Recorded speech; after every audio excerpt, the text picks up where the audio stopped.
नमस्कार, आप देख रहे हैं दैनिक रणघोष न्यूज, बेहतर बदलाव की आवाज।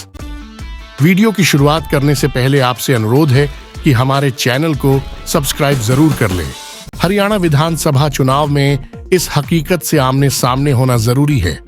हर सीट की अपनी अलग कहानी। मीडिया के मायाजाल से बचने के लिए इस वीडियो को जरूर देखिए।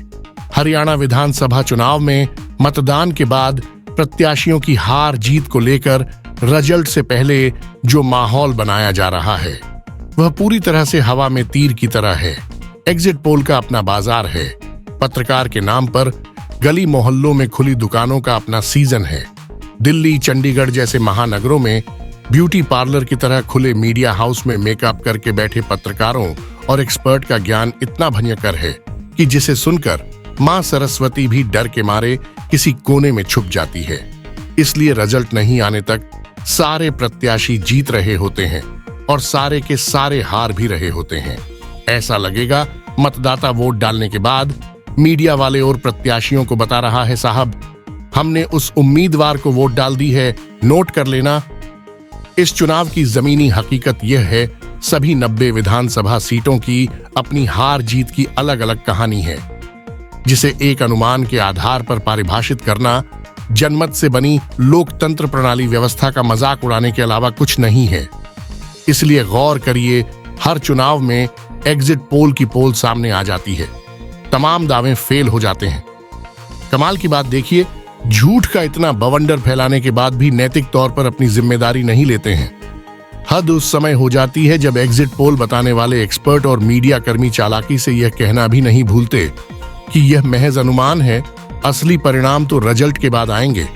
मतलब तुक्का बैठ गया तो टीआरपी का नया बाजार मिल जाएगा। अनुमान के हिसाब से रिजल्ट नहीं आए तो बेशर्मी से यह कहना भी नहीं भूलेंगे कि हमने पहले ही स्थिति स्पष्ट कर दी थी।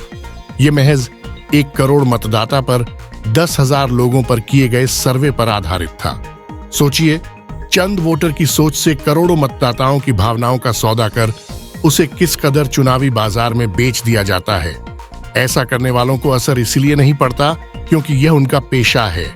किसी सीट पर उम्मीदवार का चेहरा, व्यवहार देखा जा रहा है तो कहीं धर्म और जातिगत समीकरण अपना काम कर रहे हैं, कहीं राजनीतिक दलों के मुद्दे अपना काम कर रहे हैं तो कहीं प्रत्याशी के बोलने का अंदाज से लोग प्रभावित हो रहे हैं, कहीं पानी की तरह बहाए जा रहे पैसों की वजह से वोटों का ईमान बिक रहा है तो कहीं पकड़े जाने से हो रहे नुकसान से हार जीत अपना मिजाज बदल रही है। कहीं किसी उम्मीदवार की जुबान से निकला अमर्यादित शब्द उसके लिए घातक बन रहा है तो किसी का व्यक्तित्व लोगों को भा रहा है।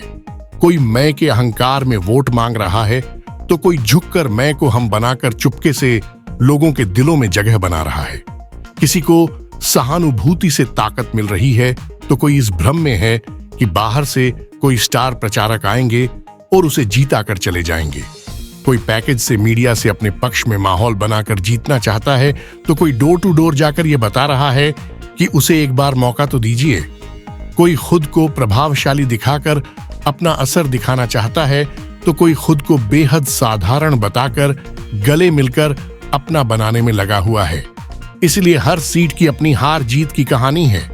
इसके अलावा जो कुछ भी कहानी बताई और दिखाई जा रही है, माहौल बनाया जा रहा है, समझ जाइए आप पूरी तरह से ऐसे बाजार में खड़े हैं जिसमें आपकी भावनाओं, संवेदनाओं और विश्वास को शातिर अंदाज में कब बेच दिया गया इसका एहसास तक नहीं होगा।